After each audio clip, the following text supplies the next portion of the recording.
तो हिसार जेल से आने से पहले पहले परमात्मा, जो परमेश्वर को चाहने वाली आत्मा है, जो सत्यलोक की अधिकारी आत्मा है, उनको पहचान करवा देगा एडी से चोटी तक, उनके रग रग में रमा देगा परमात्मा की धरती पे भगवान कौन है। उसके बाद परमेश्वर जेल से बाहर आएगा, इससे पहले नहीं आएगा। और 2022 कितना भयंकर और विनाशक समय है, ये भविष्यवाणियों से आप जी ने जान लिया होगा। 2021 को भी आपने देख लिया होगा। पसीने आ जाएंगे इंसान के, और बिना उस विनाशक समय से पहले परमात्मा जेल से नहीं आने वाला, क्योंकि संत रामपाल जी ही भगवान है। दुनिया इसको नहीं मान रही, और दुनिया इसको तब तक नहीं मान सकती जब तक कि दुनिया को परमात्मा वो बंदर ना दिखा दे। वो बंदर दिखाएगा परमात्मा, तब दुनिया मानेगी हाँ ये परमात्मा है। क्योंकि बिना ज्ञान के तो उनको रिजेक्ट करके जेल में बैठा ही दिया। अब जेल में बैठे बैठे थोड़े लोग उनको भगवान मानने वाले हैं।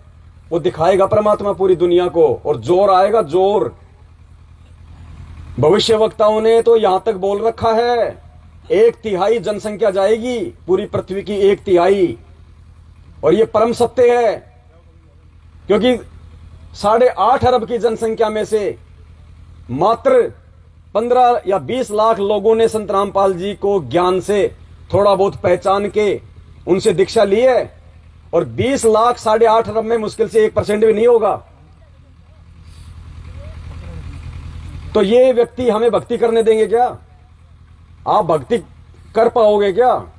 आज आप अपने परिवार में 2 अनुपदेशी आप भक्ति नहीं कर पा रहे। इस 8.5 अरब की जनसंख्या के बीच में रह के आप कलयुग में सत्ययुग लाने की उम्मीद करते हो क्या? और वचन भगवान का फैल नहीं हो सकता। तो भाई महामारियां, बाढ़, भूकंप, अकाल, सूखा, पता नहीं क्या क्या आएगा। और उस समय परमेश्वर अपनी विशेष आत्माओं की मदद करेगा, और आंखों के सामने आएगा वो समय। 2021 आपने देख लिया होगा। किसी ने नहीं सोचा था कि 3 साल के लिए पूरा विश्व थम जाएगा। आज तक के इतिहास में किसी ने नहीं सुना होगा, देवताओं के इतिहास में भी। लेकिन आज परमात्मा धरती पे है। परमेश्वर ने छोटा सा एग्जाम्पल दे दिया, बेटा ट्रेलर है, फिल्म बाकी है, जोर लगेगा। या तो ट्रेलर से समझ जा, ट्रेलर से समझ जा और मुख्य धारा में आ जा, वरना जोर लगेगा, समझ में नहीं आएगी, फिर ना तेरे पास मौका रहेगा। तो पुण्यात्माओं, आप और हमारा सौभाग्य है। और गुरुदेव ने स्पष्ट कह दिया कि आपत्ति के समय परमात्मा विशेष आत्माओं की रक्षा करेगा। हम ये ना सोचे कि मैंने तो संत रामपाल जी से नाम ले लिया, मेरी रक्षा हो जाएगी। नहीं, संत रामपाल जी से नाम उन 13 भक्तों ने भी लिया हुआ था, जो महाराष्ट्र से चल के हिसार की तारीख पे जा रहे थे। और नागौर में सुबह 3 बजे बस एक्सीडेंट हुई, 13 के 13 भगत मर गए एक साथ। 4 की तो गर्दन ही धड़ से अलग हो गई थी। वो भी तो संत रामपाल जी के भगत थे। वो हिसार में कोई शादी में थोड़ी जा रहे थे, गुरु जी के दर्शनों के लिए जा रहे थे ना। तो क्या उस अंतर्यामी भगवान को नहीं पता था कि मेरे भगत कहां से चल के आ रहे हैं मेरे लिए? क्यों नहीं बचाया परमात्मा ने? वो तो समर्थ थे, वो तो समर्थ थे ना, वो तो बचा सकते थे भाई। क्यों नहीं बचाया परमात्मा ने? मालिक अपना विधान नहीं तोड़ेगा। कौन सा विधान?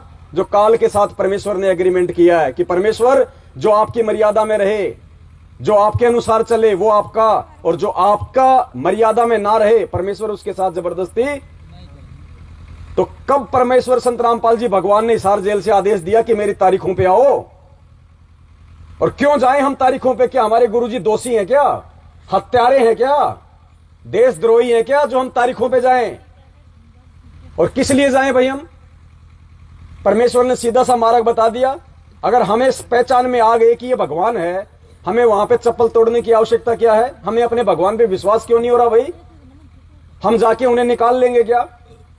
10 गालियां खुद खाते हैं, 20 गालियां वहां गुरुजी को दिलाते हैं, ये आगे रामपाल के पाखंडी चेले, ये कारनामा करके हम आते हैं वहां पे। इससे ज्यादा कुछ नहीं मिलता। या फिर पुलिस वाले अपने हाथ साफ कर लेते हैं, इससे ज्यादा कुछ नहीं मिलता वहां पे। और क्या कर लिया जा जाके लोगों ने? अगर जा जाके कुछ होना था तो भाई साहब 7 साल होगी, क्या कर लिया लोगों ने? जमानत करवा दी या बाहर निकलवा दिया? कुछ नहीं किया सिवाय अपने वो कर्म फोड़ने के, अपनी मर्यादा तोड़ने के। परमात्मा ने बद्रीनाथ, केदारनाथ, गोवर्धन की चक्कर लगाने से हमारा पीछा छुड़वाया, तो इन्होंने हिसार को जेलधाम बना दिया। उसके चक्कर लगवाने शुरू कर दिए और कह दिया कि 6 महीने में जो एक बार हिसार तारीख पे नहीं जाएगा उसका क्या हो जाएगा?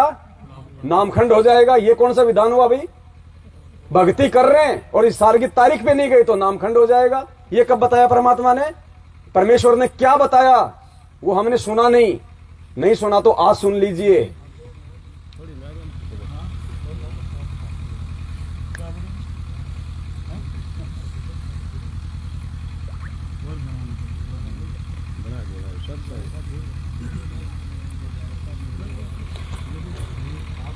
ये परमात्मा का छोटा सा वीडियो है 2006 में जब परमात्मा रोहतक जेल में गए थे करोथा कांड के दौरान, और जब 2 साल के बाद परमात्मा आए थे 2008 में, उस समय परमात्मा का सत्संग है सतलोक आश्रम का, सतलोक आश्रम दौलतपुरा का।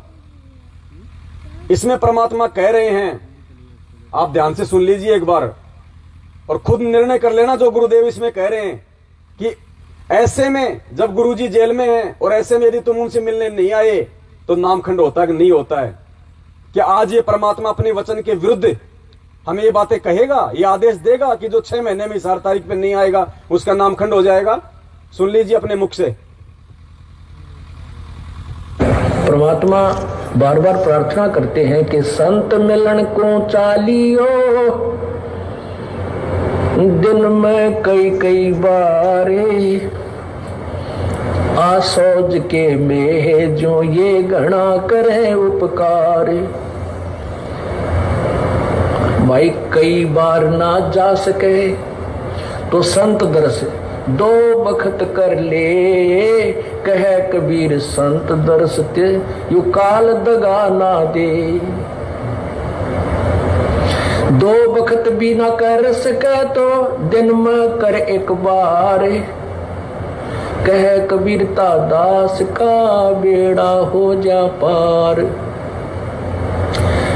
फिर परमात्मा बताते हैं कि एक बार भी नहीं कर सकता है, दूरी ज्यादा हो जाती है। तो कहते हैं सप्ताह में एक बार अवश्य कोशिश कराने की। सप्ताह में भी नहीं बात बनती है, ज्यादा दूरी है, तो पक्ष यानी 15वें दिन पक्ष अवश्य। उससे भी दूरी है तो फिर 1 महीने में अवश्य दर्शन करने की चेष्टा करें, अवश्य पहुंच। और फिर भी कुछ ज्यादा ही विदेश दूर चला गया है तो 6 महीने तक चूकिए मत। और भी ज्यादा कोई मजबूरी या दूर चला गया है तो 1 वर्ष में संत के दर्शन के लिए अवश्य आइए। और दूर रहते हुए फिर कैसी भावना रखे? लाख कोस जो गुरु बसे और शेष समुद्रा तीर, एक पलक भूले नहीं जो गुण हो शरीर। कहते हैं गुरुजी चाहे लाख कोस की दूरी पर बैठे हैं लेकिन दिल से दूर नहीं होने चाहिए।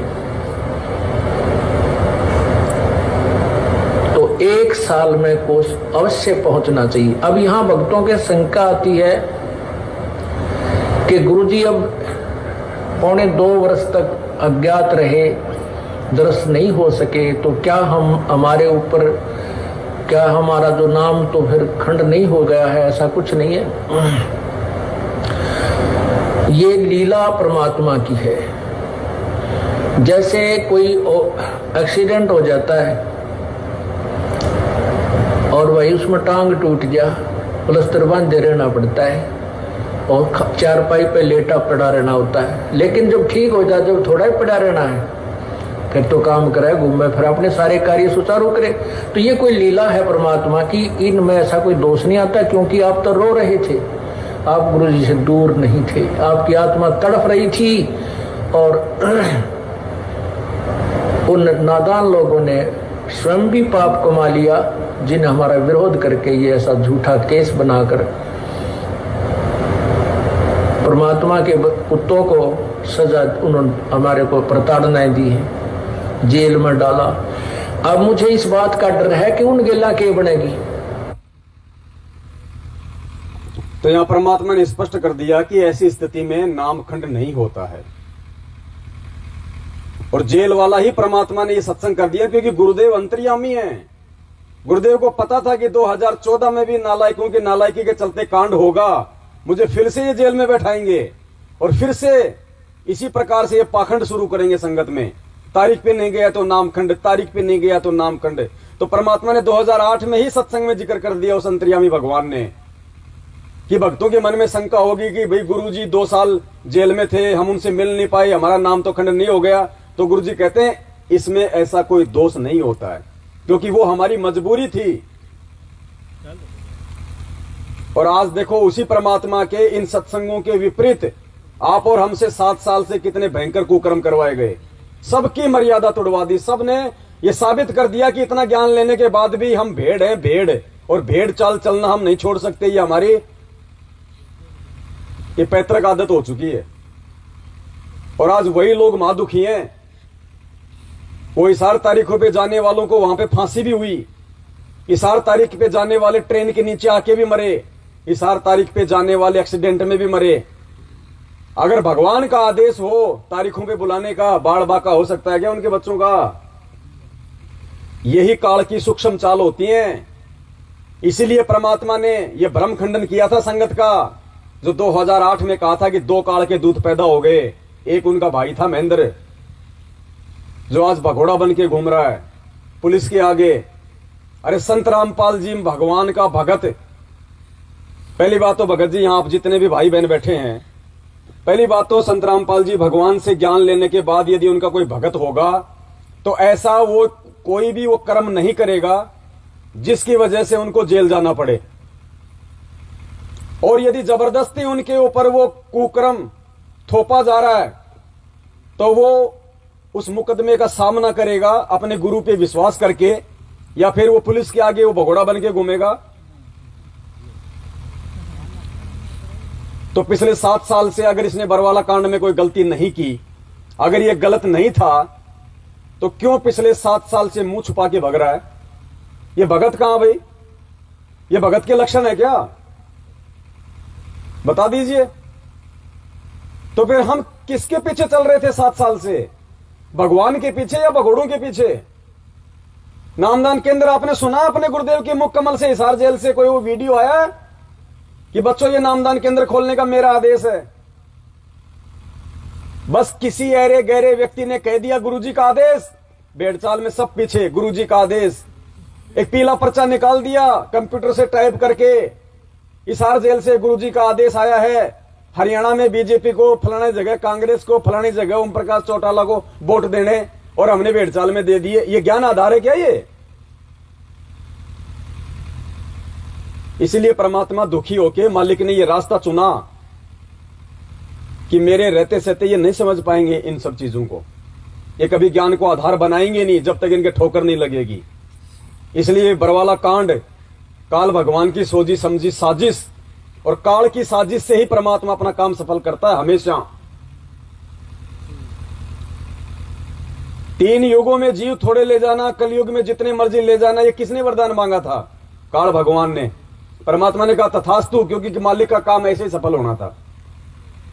क्योंकि दुखी तो आज हो रहे हैं ना, हमारी जो बैटरी तो आज हो रही ना डिस्चार्ज, और जब आत्मा के ऊपर खाली पापक्रम शेष रह जाएंगे, पुण्य खत्म होंगे, तभी तो ये अंदर से रोएगी, और जब आत्मा रोएगी तभी परमात्मा इसको संभालेगा।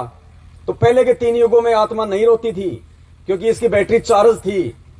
तो परमात्मा, अच्छा वो हम ये भी नहीं कह सकते कि वो काल ने वरदान मांगे, नहीं, काल भी वही मांग सकता है जो सतगुरु चाहेगा। सतगुरु की परिधि से बाहर वो भी मुंह नहीं खोल सकता, क्योंकि वो भी एक आत्मा है। अब जैसे इंसान प्रधानमंत्री भी इंसान, ये पवनदास भी, लेकिन उसमें इसमें शक्ति में बहुत पावर है भाई, क्योंकि उसके पास में शक्ति है। वो भी इंसान है, आप भी इंसान है, मैं भी इंसान ही हूं। मेरी कोई एक पुलिस वाला नहीं माने, और वो अगर मुख्यमंत्री को आदेश दे दे तो वो भी लाइन में खड़ा हो जाए। क्या अंतर है? शब्द का अंतर है, शक्ति का अंतर है, उसके पास में भक्ति है, पहले की अर्जित है।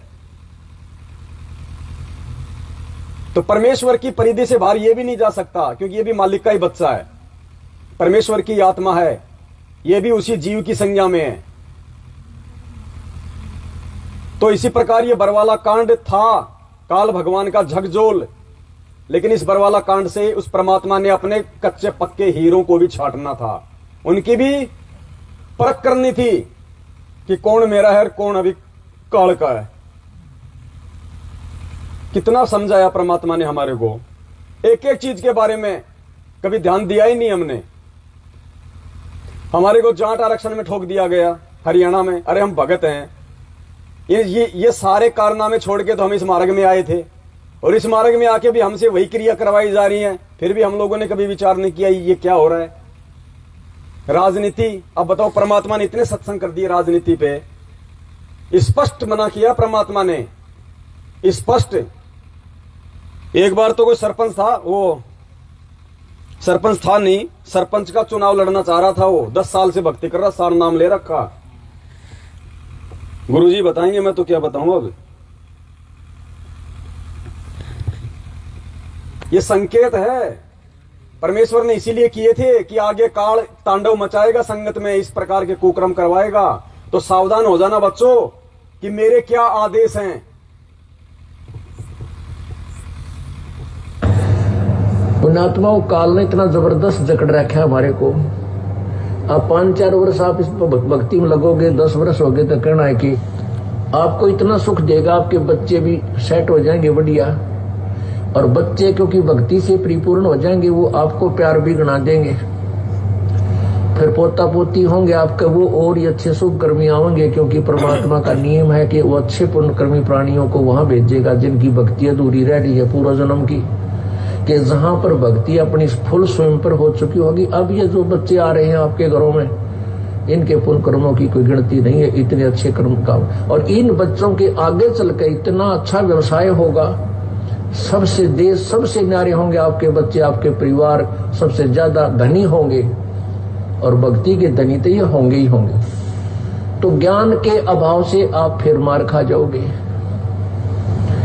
पहले से कितना कष्ट आ गया है और लास्ट में सुख हो गया तो आदमी सारे दुख न भूल जाता है। ये काल का एक भयंकर जाल है।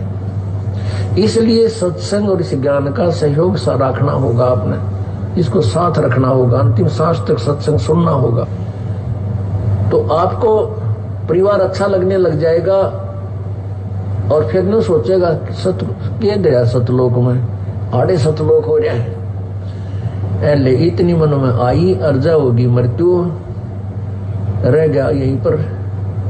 फिर ना जाने कित पटकेगा काल ठाकर नाइजीरिया में, जहां पर राम नाम का जिक्र भी कोई हो, और वहां आपकी पुण्यात्मा आपकी पुण्य कमाई से मन वहां का राष्ट्रपति बन जाओ।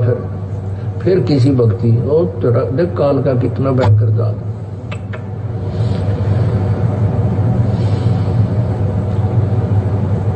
पुण्यात्माओं, परमात्मा कहते हैं इंद्र दा राज कागदा बिष्टा ना भोगा इंद्राणी नु। जिसको परमात्मा की सतलोक जाने की जो चाह, उसके सुख से परिचित हो गया, तो वो कहते हैं इंद्र स्वर्ग का राज भी काग के बीट के तुल्य है हमारे लिए, हमने नीचे ये आग लगे इस राज को।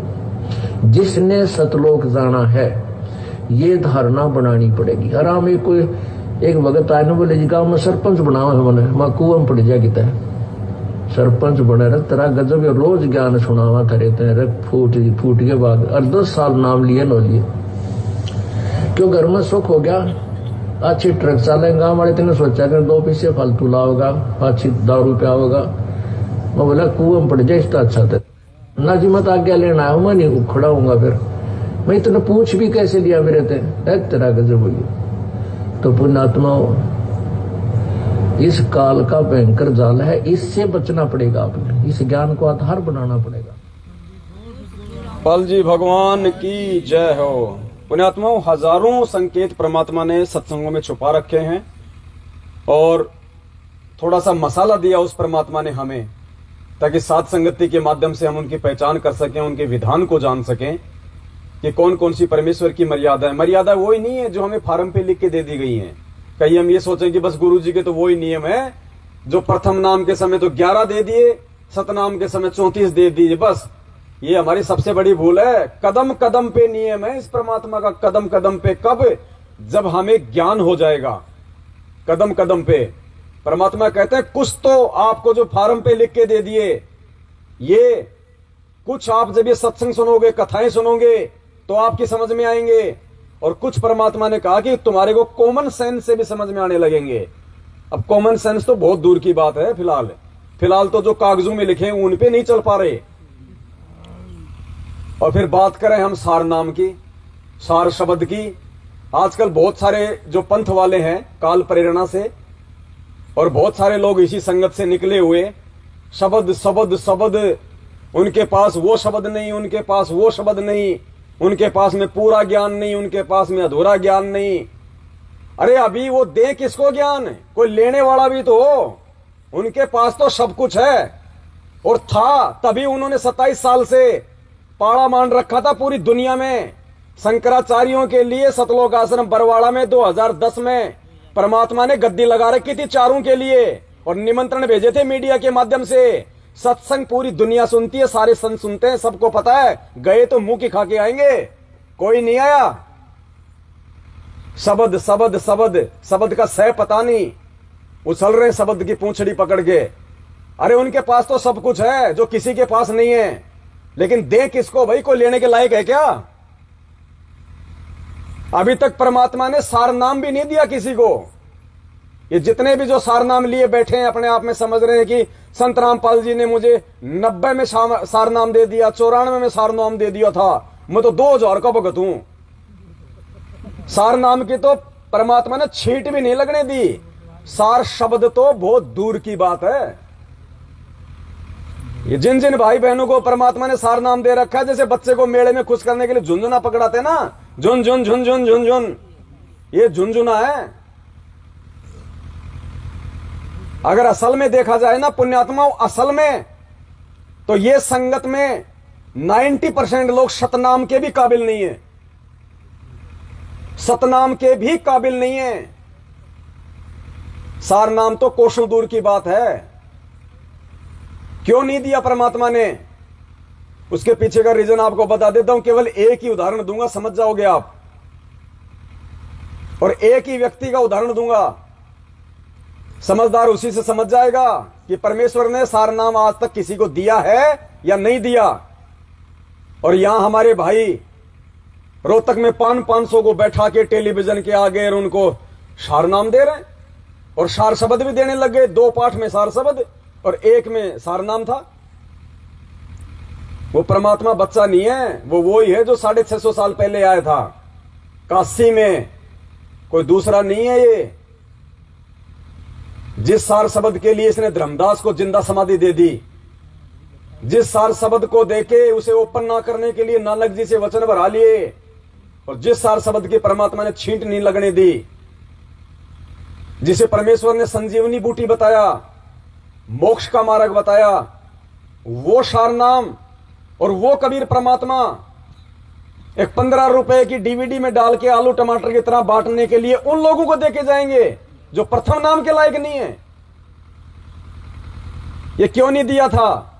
आज जो लोग सार नाम की गुंडी पकड़ के कि मेरे पास में ऊपर का ज्ञान है, मेरे पास में नीचे का ज्ञान है, उनसे दूर हो चुके हैं।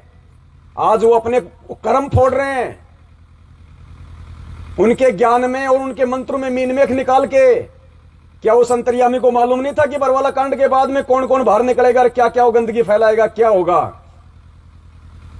वो अंतर्यामी है, हम गलती कर सकते हैं, परमेश्वर नहीं कर सकता। एक ही उदाहरण दूंगा, केवल एक ही उदाहरण है। जब तक ये गंदगी नहीं छट जाएगी संगत में से, सार नाम की छींट भी नहीं लगेगा। और कौन अधिकारी होता है? शब्द की तो छींट भी नहीं है किसी के पास। अभी तक तो पूरी दुनिया में, पूरे विश्व में केवल एक आत्मा के अलावा सतगुरु रामपाल जी भगवान ने किसी को सार नाम नहीं दिया, सार शब्द नहीं दिया, और दे के उसको पार कर दिया। और वो था खुद उनका गुरु, मुंह बोला गुरु, स्वामी रामदेवानंद जी महाराज, हमारे दादा गुरुदेव, जिनको खुद सतगुरु रामपाल जी भगवान ने दोनों मंत्र दे के पार किया। केवल एक आत्मा अधिकारी है जो जा चुकी है। ये वही लीला चल रही है जो 650 साल पहले वाली थी। रामानंद जी को परमेश्वर ने मुंह बोला गुरु बनाया था ना। अरे वो तो जगत गुरु था भाई, जगत गुरु को क्या आवश्यकता थी गुरु बनाने की? लेकिन आज हमें पता चल रहा है कि कौन गुरु था और कौन चेला था। उस समय थोड़ी पता था हमें भी, जब हम थे, या अन्य किसी को, कि रामानंद जी चेला है या गुरु है। ये तो आज पता चल रहा है ना इन बातों का, लेकिन आज रहते सहते पता चल जाएगा, क्योंकि ये मोक्ष का टाइम है, प्राइम टाइम है कि कौन गुरु है कौन चेला है। आज पता चलेगा ज्ञान आधार से। क्या कहते हैं हम गुरु जी को? जगत गुरु कहते हैं ना। तो जगत गुरु कोई भाई जन्म लेने के बाद बनता है क्या? जगत गुरु कोई बाद में बनता है क्या? जगत गुरु कौन होता है? जो पूरी दुनिया को ज्ञान दे। तो पूरी दुनिया को ज्ञान कौन देगा? जो मां के जो गर्भ से आएगा वो पूरी दुनिया को कभी ज्ञान दे सकता है क्या? उसको अपने 7 पीढ़ी पहले वालों का तो ज्ञान नहीं हो सकता। मेरे दादा परदादा, उसके दादा परदादा कौन थे? वो तो काशी के पंडित साल 6 महीने में आते हैं, तो वो पोतड़ा बाजते हैं, तब पता चलता है। जिसको अपने 7 पीढ़ियों के बाप दादाओं का ज्ञान नहीं पता होता, वो दुनिया को क्या ज्ञान देगा? जगत गुरु कौन होता है? परमात्मा। तो फिर जगत गुरु का गुरु कौन बनेगा भाई?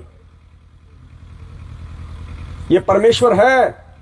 भगत जी ध्यान रखना, वो महेंद्र बता देना मुझे एक नाम, बस भूल जाता हूं ना, फिर दूसरा टॉपिक आ गया बीच में। पुण्यात्माओं, सुबह उठे तो हमारे पास में एक विश्वास रूपी एक हथियार होना चाहिए।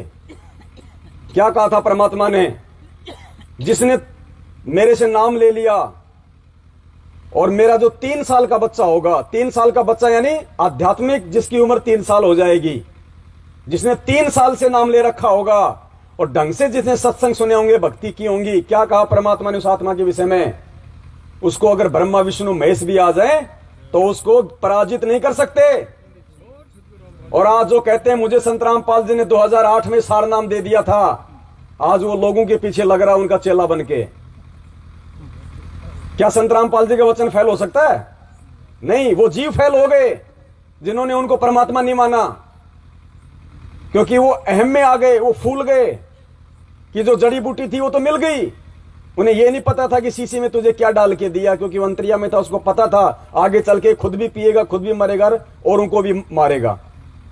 अरे जब दादा या बाबा जब आर्मी से रिटायरमेंट आता है तो उसके छोटे छोटे उसके पोता पोती हो लेते हैं ना। जैसे हमारे रामदेव भगत जी सो गए क्या? तो चाय पिलाओ ना फिर उनको। अच्छा, अब खड़े हुए आर्मी से रिटायरमेंट है। और कई भाइयों की आदत होती है वहां से एक लाइसेंसी बंदूक भी ले आते हैं और फिर अपनी बैठक में उसको लगा भी देते हैं। अब पोता क्या कहेगा? दादा बंदूक, रोने लगेगा। तो दादा पागल है क्या जो वो उतार के दे देगा उसको वो भरी हुई बंदूक? उसको पता है कि ये नादान बच्चा है, अगर इसको बंदूक हाथ में दे दी तो सबसे पहले वो किधर करके चलाता है? दादा की तरफ ही चलाता है। फिर दादा क्या करेगा? कहीं मेले में जाएगा, कहीं दुकान पे जाएगा, उसको 50-60 रुपए की एक नकली बंदूक लाके देगा जब वो नहीं मानेगा। और जैसे उसके हाथ में बंदूक आ जाती है, उसकी वही आदत होती है सबसे पहले अपने दादा की तरफ ही करके ट्र ट्र ट्र। तो क्या उस परमेश्वर को पता नहीं था कि ये कितनी अनमोल जड़ी बूटी है और इस जड़ी बूटी को लेने का अधिकारी कौन होता है? अरे दादा गलती कर सकता है, ये सबका दादा गलती नहीं कर सकता भाई। ये जल्दबाजी नहीं कर सकता। इसको धोखा देने वाला दुनिया में कोई पैदा नहीं हुआ। सिर्फ एक एग्जाम्पल पुण्यात्माओं सफिशिएंट होगा। और नहीं पेट भरे तो सुबह तक देता रहूंगा, फिर भी नहीं भरे तो अगली सात संगति में आ जाना, मिलते रहेंगे। सतगुरु दोगला नहीं हो सकता, ना सतगुरु के वचन दोगले हो सकते। आज आपको समझ में आ जाएगा कि संत रामपाल जी भगवान ने आज तक स्वामी रामदेवानंद जी महाराज जी के अलावा ना तो किसी को सार नाम दिया, ना किसी को सार शब्द दिया। और क्यों नहीं दिया? सिर्फ एक उनके छोटे भाई का इंटरव्यू ध्यान से सुन लेना और फिर गुरु जी का छोटा सा 2 मिनट का सत्संग, बस।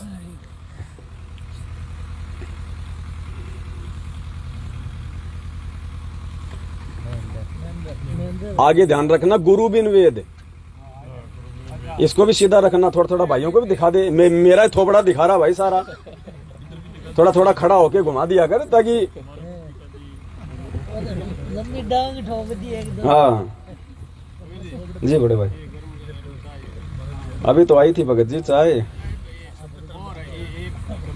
अच्छा बस यहीं खड़ा खड़ा कर लेना।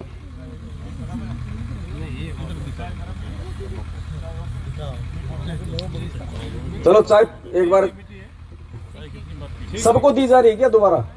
हैं? एक बार है, पूरे का ही नहीं। अच्छा अच्छा अच्छा, तो फिर देव ना फिर भगत जी, मुझे आवश्यकता नहीं है अभी, फिर बाद में देखेंगे। एक बार पूरी है, हुई नहीं। हाँ, लेकिन जो चाय पी हुए देखो वो भी चुपचाप पियो, और जो सेवा करे वो भी चुपचाप करो, ठीक है? ध्यान हमारा साथ संगति में होना। हाँ जी, चाय पी नहीं ना ना गर्म थी चाय, सही थी सही थी। दोबारा डाल देते। हाँ? ना ना कोई दिक्कत नहीं। ये महेंद्र जी हैं, सतगुरु रामपाल जी भगवान के कलयुगी भाई। इनका इंटरव्यू है, इंटरव्यू दिया इन्होंने सन 2013 में, सन 2013 में सतलोक आश्रम बरवाला में उन्होंने अपना इंटरव्यू दिया। लेकिन इंटरव्यू देते समय वो भूल गए थे कि मैं क्या बोल रहा हूं, और आगे चल के मेरे गुरु भाई इसी को आधार बना के और सारा सब कुछ भेद संगत के सामने रखेंगे। पुण्यात्मा, ठीक का समय आता है तभी परमात्मा सारे काम करता है, और अब सारे काम ठीक होंगे, सारे ही ठीक होंगे अब, क्योंकि ठीक का समय है। और आज ये कंसेप्ट पूरा सुबह तक क्लियर हो जाना चाहिए कि पूरी पृथ्वी पे 21 ब्रह्मांड में किसी के पास में ना तो सार नाम है ना सार शब्द है। शंकराचार्यों के पास तो सार शब्द का कोई मतलब होता नहीं, क्योंकि उनका तो धारा ही अलग होती है।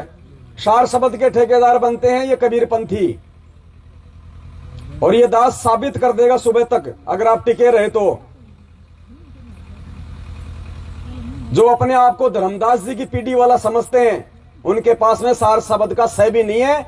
बाकी जो दाढ़ी बढ़ा बढ़ा के जो अपने आप में जो कबीरपंथी बन गए उनकी तो फिर बात ही क्या है।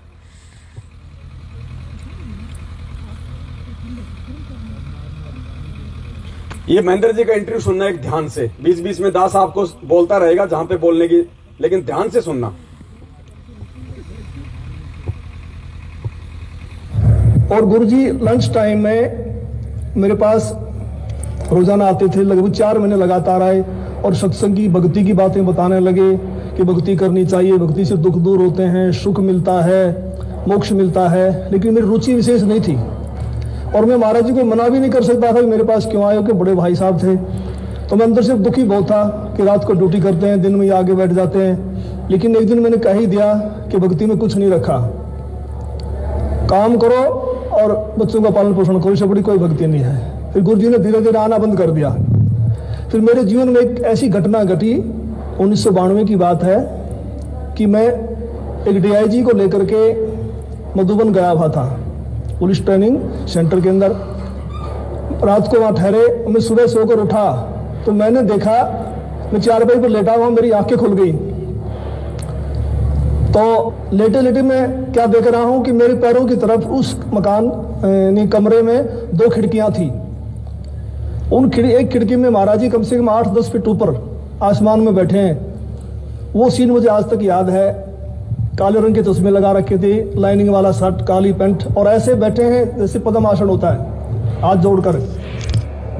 तो संत रामपाल जी की तरफ 2 पैर दिखाई दे रहे हैं, घुटने से नीचे बिल्कुल लाल रंग के, जैसे सूर्य सुबह निकलता है। तो मैं देख कर डर गया। मैंने अपनी घड़ी देखी, द्वार पे एक घड़ी लगी हुई थी, उसको देखा भी 7 बज गए। दूसरी खिड़की से देखा तो शहतूत का पेड़ है, चिड़िया बैठी हैं। लेकिन मैं ये सीन क्या देख रहा हूँ, कम से कम 5 मिनट मैंने सीन को देखा। तो मैं डर गया कि मैंने समझा कि भी कहीं गुरु जी मर गए हैं, उनकी आत्मा मुझे मिलने के लिए आ रही है। अब उसमें फोन भी नहीं थे, मैं DIG को बोल भी नहीं सकता था कि मेरा भाई मर गए हैं। तो मैं बहुत चिंतित हो गया। हम 1 बजे मधुबन से रोहतक के लिए चले, हम लोग 3 बजे वहां पहुंच गए। मैं गाड़ी खड़ी करके सीधा मकान पे गया, गुरुजी के मकान के ऊपर। तो जाके मैंने देखा गुरुजी ठीक ठाक मिले, मन में शांति हुई। तो गुरुजी ने पूछा भी कैसे आना हुआ आज दिन में, कैसे टाइम मिल गया। तो मैंने घटना के बारे में बताया। मैंने कहा जी मैंने तो ऐसे ऐसे एक घटना देखी सुबह सुबह, मैं डर गया कहीं आप मर ना गए हो। तो महाराज जी ने कहा कि मेरे स्वरूप में कबीर परमेश्वर आए थे और अब आपको भक्ति मिल जाएगी। तो मैंने कहा जी मैं तो ड्रिंक्स वगैरह कर लेता हूँ, वो छूटती नहीं, भक्ति कैसे करूँगा। तो गुरु जी ने कहा जा आज के बाद नहीं पिएगा। तो उनके एक शब्द से ऐसी दीवार खड़ी होगी कि आज 1992 की बात है, आज 2013 हो गया, यानी लगभग 21 वर्ष हो गए। वो आज तक मैंने शराब को छुआ तक नहीं है। तो उसके बाद गुरुजी ने अपने गुरुजी से मुझे नाम दिलवाया, संत राम देवानंद जी महाराज से। उस समय गुरुजी को आज्ञा नहीं थी नाम की। पूर्ण परमेश्वर रामपाल जी भगवान ने अपने मुंह बोले कलयुगी भाई महेंद्र को कहां से नाम दिलवाया? अपने मुंह बोले गुरु स्वामी राम देवानंद जी महाराज जी से। ठीक है, एक एक पॉइंट को ध्यान से सुनते जाना कि कितने वर्ष पुराना यह भगत है जिसने दादा गुरुदेव से भी दीक्षा ली हुई है, यानी भक्ति मार्ग में कितना मास्टर है। मैं भक्ति में जरूर लगा क्योंकि महाराज जी बताते थे कबीर साहब पूर्ण प्रमाण। फिर उसके बाद इसने गुरुजी से भी नाम लिया, सुनना मिल गया तो मैंने घटना के बारे में बताया। मैंने कहा जी मैंने तो ऐसे ऐसे एक घटना देखी, सुबह सुबह मैं डर गया कहीं आप मरना गए हो। तो महाराज जी ने कहा कि मेरे स्वरूप में कबीर परमेश्वर आए थे और अब आपको भक्ति मिल जाएगी। तो मैंने कहा जी मैं तो ड्रिंक्स वगैरह कर लेता हूँ, वो छूटती नहीं, भक्ति कैसे करूँगा। तो गुरु जी ने कहा जा आज के बाद नहीं पिएगा। तो उनके एक शब्द से ऐसी दीवार खड़ी होगी कि आज 1992 की बात है, आज 2013 हो गया, यानी लगभग 21 वर्ष हो गए। वो आज तक मैंने शराब को छुआ तक नहीं है। तो उसके बाद गुरुजी ने अपने गुरुजी से मुझे नाम दिलवाया, संत राम देवानंद जी महाराज से। उस समय गुरुजी को आज्ञा नहीं थी नाम की। मैं भक्ति में जरूर लगा क्योंकि महाराज जी बताते थे कबीर साहब पूर्ण परमात्मा हैं, इनसे सबसे ऊपर हैं। तो मैंने उनको उदाहरण दिया कि पुलिस में तो ऐसे होता है, उसमें पुलिस वाले बहुत नाजायज किया करते। कोई कहता मैं फलांगा सिपारसी हूँ, उसको पकड़ लिया तो उसकी कुटाई कर देते थे, फोन आता छोड़ देते, हमें नहीं पता जी आपका था।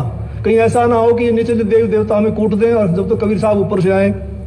लेकिन मैं लगा जरूर रहा, लेकिन विशेष विश्वास नहीं था भी कबीर साहब पूर्ण परमात्मा है। तो महाराज जी ने कहा कि आप ये नाम जपते रहो, इन नाम से आपका विश्वास हो जाएगा। तो फिर 1994 में गुरु जी को आज्ञा होगी नाम की। फिर महाराज जी ने दोबारा से हमारे को नाम दिए, फिर सार नाम।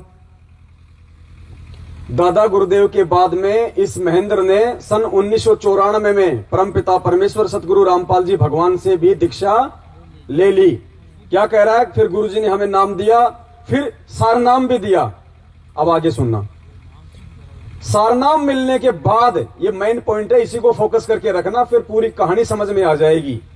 ये भेद परमात्मा ने छोड़े हैं आज आप और हमारी आंखें खोलने के लिए, विश्वास पैदा करवाने के लिए। कि सारनाम लेने के बाद भी महेंद्र जी गुरुजी से कहेंगे कि जी ये मुझे दिखाओ वेदों में, गीता में कि कबीर ही भगवान है। अर्थात सारनाम के बाद भी महेंद्र को विश्वास नहीं था कि कबीर ही भगवान है, वरना गुरुजी से सबूत मांगने की आवश्यकता। ध्यान से सुनना, ये बहुत अहम पॉइंट है। नाम की। फिर महाराज जी ने दोबारा से हमारे को नाम दिए, फिर सार नाम दिया। मैं भक्ति में लगा रहा, लेकिन कबीर साहब के बारे में मैं पूछता था कि वेदों में दिखाओ, गीता जी में दिखाओ। तो महाराज जी कहते समय आने तो सब कुछ दिखाऊंगा मैं, अब ये करते रहो। तो फिर ऐसी घटना घटी कि एक दिन मैं सोया हुआ था और मेरी आत्मा निकल के ऊपर ब्रह्मांड में चली गई, बहुत ऊंचाई पर। वहां विष्णु भगवान खड़े हैं श्री कृष्ण जी के रूप में। उनके सिर पर ऐसे मोर का चंदा है, मोर मुकुट है, और मेरे से कह रहे हैं कि जिस भक्ति पे आप लगे हो ये भक्ति बड़ी कठिन है, ये मार्ग बड़ा कठिन है। अगर इतना आसान होता तो सभी यहां से निकल जाते। और एक बात का ख्याल रखना, मेरे भक्तों को मत तोड़ना। जैसे मेरी आत्मा, मेरा सूक्ष्म शरीर मेरे शरीर में आया तो मेरी आंख खोली तो मेरा सारा शरीर पसीने से भीगा हुआ था और मैं बिल्कुल सर्दी का महीना था। मैंने कपड़े चेंज किए पसीना पोंछकर, और मैं सुबह उठ करके अपनी ड्यूटी पे आया तो महाराज जी से मुलाकात हुई। मैंने महाराज जी को बताया कि ऐसे ऐसे घटना घटी रात को। तो महाराज जी ने कहा कि आपको विश्वास नहीं हो रहा था कबीर साहब के बारे में और आप कृष्ण जी को ज्यादा मानते थे, इसीलिए कृष्ण जी के मुख से ही आपसे कहलवा दिया गया है। सारनाम लेने के बाद की यह घटना है। और जब इसने गुरुजी को घटना के बारे में बताया तो गुरुजी कह रहे हैं कि तुम्हें विश्वास नहीं हो रहा था कि कबीर जी भगवान है, इसलिए क्योंकि तुम कृष्ण जी को ज्यादा मानते थे, तो कृष्ण जी के मुख से कहलवा दिया कि कबीर जी, तो सार नाम लेने के बाद भी कबीर जी को भगवान नाम मान के ये किसको भगवान मान रहा था? श्री कृष्ण जी को। बस इतना ही लेंगे यहां से।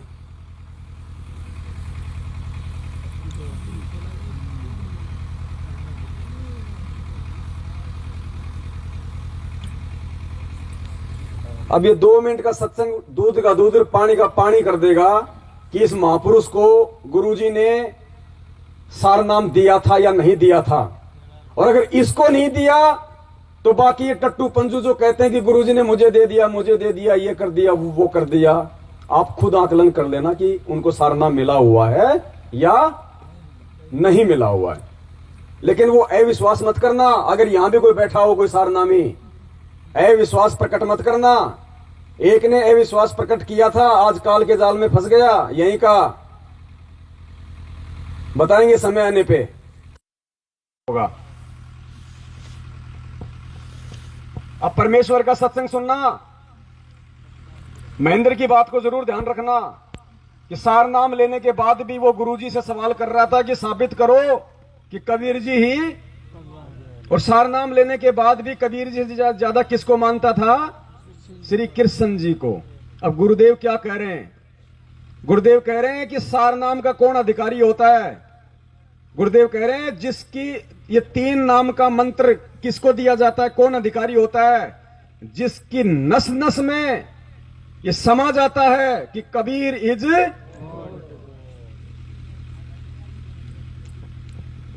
कहते हम बैरागी ब्रह्म पद सन्यासी महादेव, सो हम मंत्र दिया शिव जी को करे हमारी से। तो ये परमात्मा ने उनके उद्धार के लिए मोक्ष तो ये नहीं प्राप्त कर सकते, क्योंकि मोक्ष तो 3 मंत्र से होगा, और 3 मंत्र का अधिकारी वो होगा जो परमात्मा की सच्ची कथा, पूरी सृष्टि रचना पर, पूर्ण परमात्मा कौन है इस पर विश्वास कर लेगा। सारना, ये जो 3 मंत्र का जाप उसी को दिया जाता है जिसकी नस नस में, अर्थात पूर्ण रूप से जिसका विश्वास परमात्मा पूर्ण ब्रह्म कबीर भगवान में हो जाता है कि वही मोक्षदायक है, उसी की पूजा से पूर्ण मोक्ष होता है, और अन्य भगवानों की सतीथि से वो परिचित हो जाता है। ये भगवान नाशवान है, अविनाशी नहीं है, और इनकी साधना से कुछ संशय है किसी को? अब यहां झूठ कौन बोल रहा भाई? गुरुजी तो कह रहे कि ये 3 मंत्र का अधिकारी, सार नाम का अधिकारी वो होता है जिसकी नस नस में ये समा जाता है कि कबीर जी परमात्मा है, जिसको सृष्टि रचना पे पूर्ण विश्वास हो जाता है, उसको ये 3 नाम का मंत्र दिया जाता है, ये 3 नाम के मंत्र लेने का अधिकारी। और वो कह रहा है कि गुरुजी ने मुझे सार नाम दे दिया और उसके बाद भी मुझे विश्वास नहीं हो रहा था कि कबीर ही, तो परमात्मा ऐसी गलती कर सकता है क्या? जिसको विश्वास ही ना हो कि कबीर भगवान है, क्या उसको परमात्मा सार नाम दे देगा? सतनाम तो नहीं देगा। तो पुण्यात्माओं, ये झुंझुना पकड़ा रखा, जब अपने भाई को झुंझुना दे रखा तो तुम्हारे को तो पकड़ा टाली, टन टन टन टन। और दूसरा सबसे बड़ा इसका रहस्य, ऐसी बात नहीं है, देखो ये समर्थ आज धरती पे प्रकट है। कौन प्रकट है? समर्थ कबीर परमात्मा धरती पे प्रकट है, और शब्द शक्ति पूरी सृष्टि में केवल इसी के पास है। शब्द से ही इसने सृष्टि रची है, शब्द से ही अपना सारा काम करता है, ब्रह्मांड चला रहा है। और इस कबीर परमात्मा ने वो वास्तविक सारा नाम तो अभी तक किसी को दिया नहीं, क्योंकि कोई लेने का अधिकारी हुआ नहीं। लेकिन जिन जिन पुण्यात्माओं को उस परमेश्वर ने सार शब्द के नाम पे जो भी मंत्र दिए हैं, अगर आपको उस परमात्मा ने, यदि आपने उनको परमात्मा मान लिया और उसने यदि आपको 3 मंत्र दे दिए, 2 मंत्र दे दिए, कह दिया कि बेटा ये सार नाम है, और वो मंत्र है कुत्ता कुत्ता कुत्ता या गधा गधा गधा, उस लेने वाले के लिए वो सार नाम है। अगर उसको अपने गुरु पे विश्वास है तो कि ये परमात्मा है, उसके बाद यदि वो समर्थ कह दे कि बेटा ले सार नाम दू बैठ, कान में कहे कि बेटा कुत्ता कुत्ता कुत्ता इन 3 नाम का जाप किए जा, मन में शंका हो गई गधे की योनि में जाएगा, और विश्वास हुआ तो सतलोक जाएगा, वो गधा गधा बोल के भी, क्योंकि समर्थ का वो वचन है परमेश्वर का। तो ये आज उनकी भी परीक्षा है जिनको परमेश्वर ने सारनाम के रूप में जो मंत्र दे दिए, और आज उनकी आंखों के सामने उसी परमात्मा के सत्संग सुनाए जा रहे हैं जो साबित करते हैं कि मैंने अभी तक किसी को असली सार नाम नहीं दिया। उसके बाद उन आत्माओं के मन में क्या शंका उत्पन्न होती है जो ले चुके हैं सार नाम, कि यार वास्तव में गुरुजी ने तो दिया नहीं, फिर मेरे को क्या दे दिया, बस वहीं मर गया हो। कईयों ने तो मुझसे कहा कि पवन भगत जी फिर जो गुरुजी ने हमारे को दे रखा वो असली है कि नकली। मैंने कहा भाई तू जाने तेरा राम जाने, वो वहीं फेल हो गया। मुझसे तो बाद में कहा, वो तो पहले फेल हो गए जो उसके मन में भाव आए, क्योंकि ये भक्ति मन कर्म वचन की है। मन कर्म वचन, गुरुदेव कहते हैं यदि आपने मन से भी किसी का बुरा सोच लिया तो वो भी दोष उतना ही लगेगा जितना आप किसी का अपने हाथ से कर दोगे। ये वो भक्ति कर रहे हैं पुण्यात्मा, इसलिए परमात्मा कहते हैं काल कसाई बाणा, मालिक की वाणी है ना कि पग पग पे यो तक तक मारे काल कसाई बाणा, ये ऐसे सूक्ष्म चालों से मारता है। तो असली सार नाम तो अभी तक किसी को दिया नहीं, और जिनको दे दिया उन पुण्यात्माओं के लिए वो असली है। और कल को परमात्मा उनको कह दे कि बेटा मैंने तो तेरे भाव देखने के लिए और उन आत्माओं को सचेत करने के लिए कि वो तुम्हारे ये कर्म देख ले पहले ही कि इन्होंने तो सार नाम ले रखा, ये तो राजनीति भी कर रहे हैं, आरक्षणबाजी भी कर रहे हैं, फर्जी आश्रम भी खोल दिए, गुरुजी के नाम पे नामदान केंद्र भी खोल दिए, भक्तों का खून भी बेच रहे हैं, रक्तदान देहदान, भक्तों को मां बहन की गाड़ियां निकाल रहे हैं, वो भी गुरुजी के सगे। वर्ल्ड कोऑर्डिनेटर कहता है तेरी छोरी को कोठे पे बैठा दूंगा, तेरे मुंह में मुतूंगा। जब इतने इतने बड़े दुर्वासा ऋषि ये कर्म कर रहे हैं सार नाम लेके, तो हमारी क्या औकात है भाई, हमें ऐसा सार नाम नहीं चाहिए। अगर इन जैसे लोगों को जो आज ये कुकर्म कर रहे हैं संगत से करवा रहे हैं, भक्तों को मन में आए तब धमकाना, मां बहन की गालियां निकालना, घरों में घुस के उनको जानवरों की तरह मारना, मन में आया वो वचन जुबान से निकाल देना। सोचो अगर उस परमेश्वर ने इनको वो असली सार नाम दे दिया होता और उसकी कमाई से कितनी पावर, ये ब्रह्मांड का सत्यानाश कर देते ये नालायक है। वो वचन बोल बोल के, क्योंकि सार नाम की कमाई से बोला गया वचन फिर निष्फल नहीं हो सकता।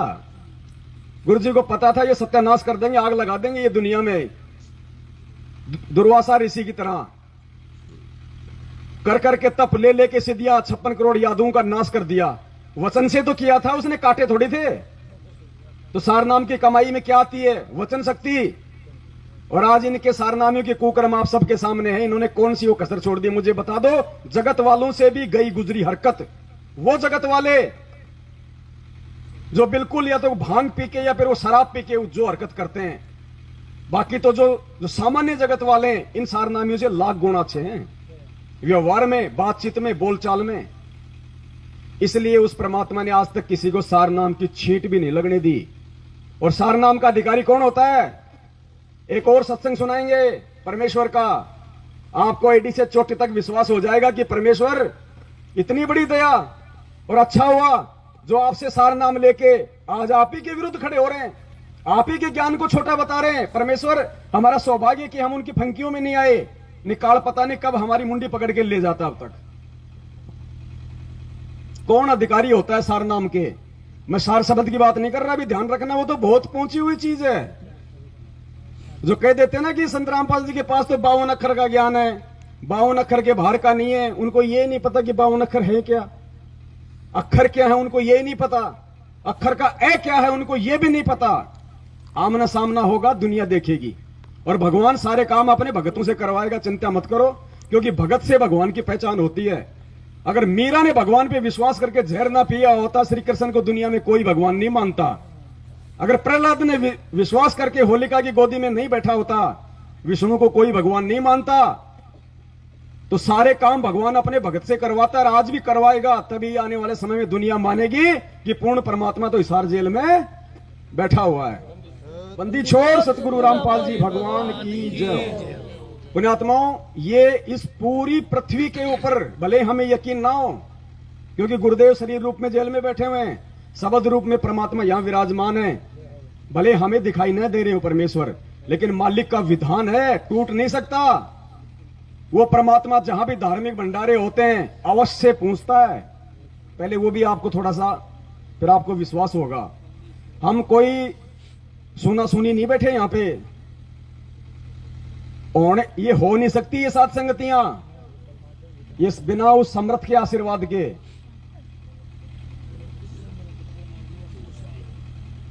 वीर सिंह ध्यान रखना, वीर सिंह ध्यान रखना। बघेल बघेल बघेल। अभी क्या चल रहा था भगत जी? अभी किस विषय पे बात हो रही थी? नहीं भंडारे, धार्मिक भंडारे। धार्मिक भंडारे पर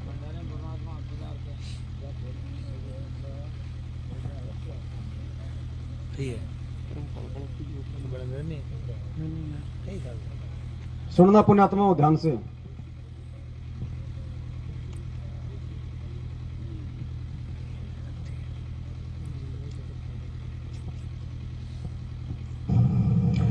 कि वो परमात्मा जहां भी धार्मिक अनुष्ठान यथार्थ भक्ति मार्ग जहां प्रचारित किया जाता है, कहते वो चलकर वहां शीघ्र बिजली जैसी गति से उस स्थान पर परमात्मा पहुंच जाते हैं और वहां पर विद्यमान रहते हैं। लेकिन हम नहीं देख सकते उस परमात्मा को, वो साकार होते हुए भी हमारी आंखों से ओझल होता है, क्योंकि उसको देखने के लिए हमें दिव्य दृष्टि की आवश्यकता होती है।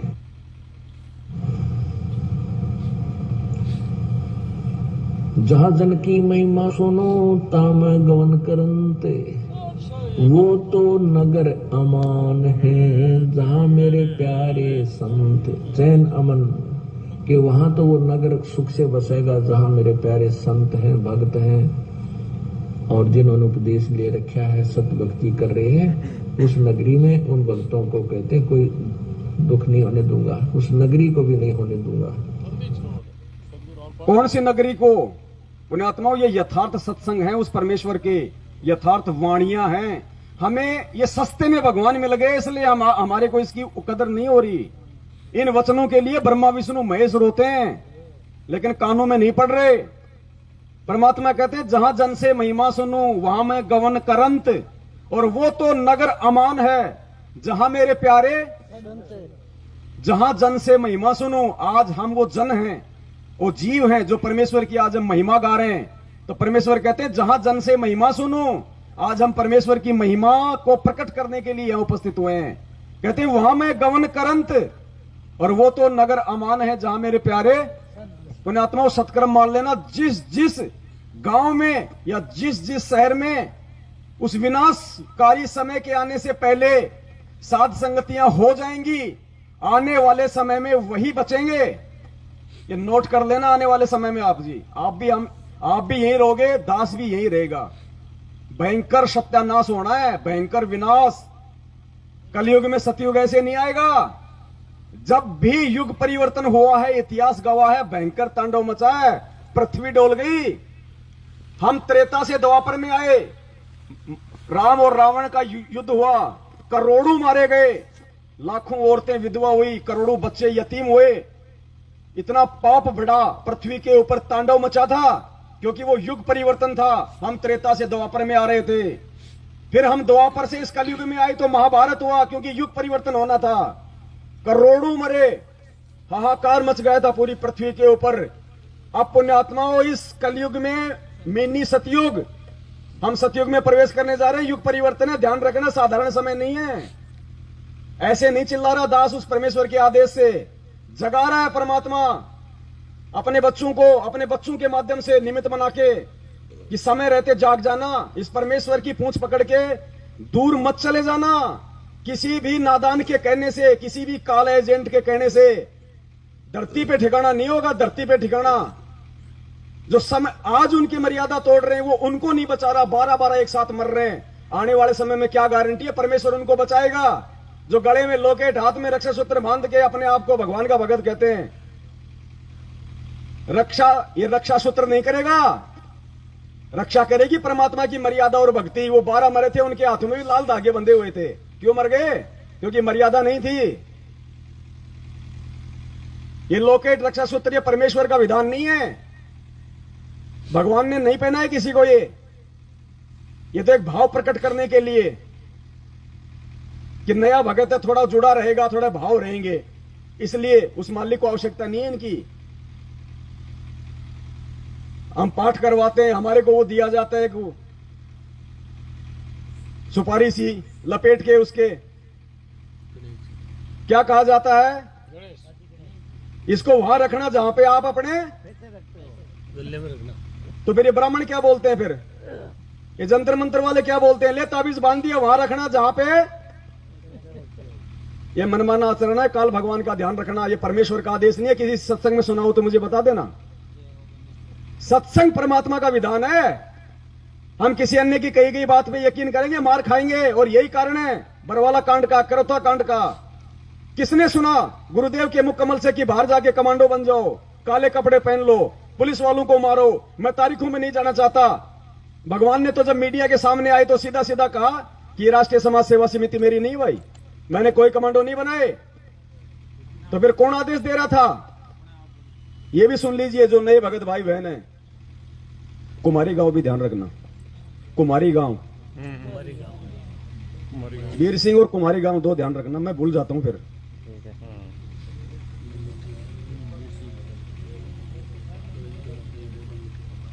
अगर बरवाला कांड में आदेश अगर भक्तों को काले कपड़े पहनने का, कमांडो बनने का, कि मैं तारीख पे नहीं जाऊंगा, पुलिस वालों को अंदर मत आने देना, लड़ जाओ, मर जाओ, भिड़ जाओ, अगर उस भगवान के आदेश होते, हम तो सोच भी नहीं सकते। आज हम खुद रोते हैं, पछताते हैं कि परमेश्वर पता नहीं कैसे वो पाप कर्म हमारे वो धुलेंगे जो हमने अनजाने में भी कर दिए। फिर क्या कहा परमात्मा ने? पूरी दुनिया के सामने कहा उस मालिक ने कि कम से कम ये मेरे भगत नालायक मेरे इस वचन को तो मान लेंगे, लेकिन उन्होंने अपने गुरु के इस वचन को भी फेल कर दिया। क्या कह रहे हैं परमात्मा?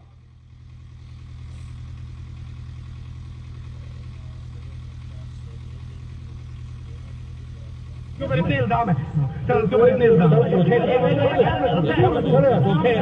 झूठे कैसे हैं आपके ऊपर? आपके गुंडे इतने खड़े थे वहाँ पे, हजारों आदमी हरियाणा पुलिस से। मेरे नीचे राष्ट्रीय समाज सेवा समिति नहीं तो आपकी समिति है।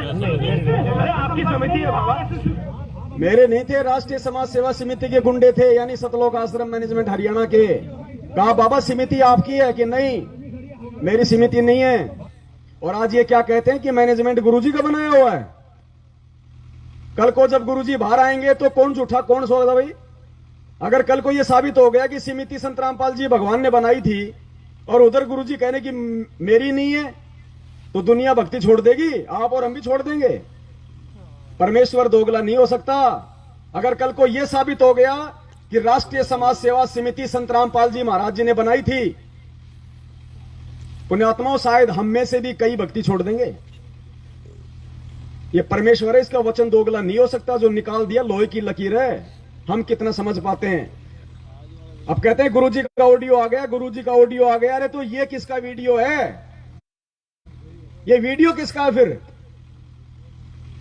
अगर ऑडियो सच हो सकती है तो वीडियो क्यों नहीं सच होगा फिर ये? और ऑडियो पे हम क्यों यकीन करें भाई? ये कलयुग है।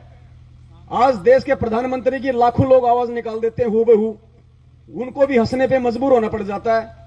नाना पाटेकर की, अमिताभ बच्चन की, धर्मेंद्र की आवाज नहीं निकाल देते क्या? यहां तक लोग गधे, सुअर, कुत्ते, बिल्ली की आवाज निकाल देते हैं। वो बिल्ली भी कहीं छुपी हो तो बाहर निकल आती है कि ये कौन आ गया। कोर्ट भी नहीं मानता ऑडियो को। लेकिन ये ऑडियो भाई, इसमें कौन सी कमी है? साक्षात बोल रहे प्रभु। लेकिन देखो ये होती है काल प्रेरणा। भगवान सन्मुख बोल रहा है, इसको नहीं वो मान रहे। एक फर्जी ऑडियो निकाल दी जाती है, लोग कहते हैं गुरुजी की ऑडियो आ गई, गुरुजी की ऑडियो आ गई। ये है काल की सूक्ष्म चाल।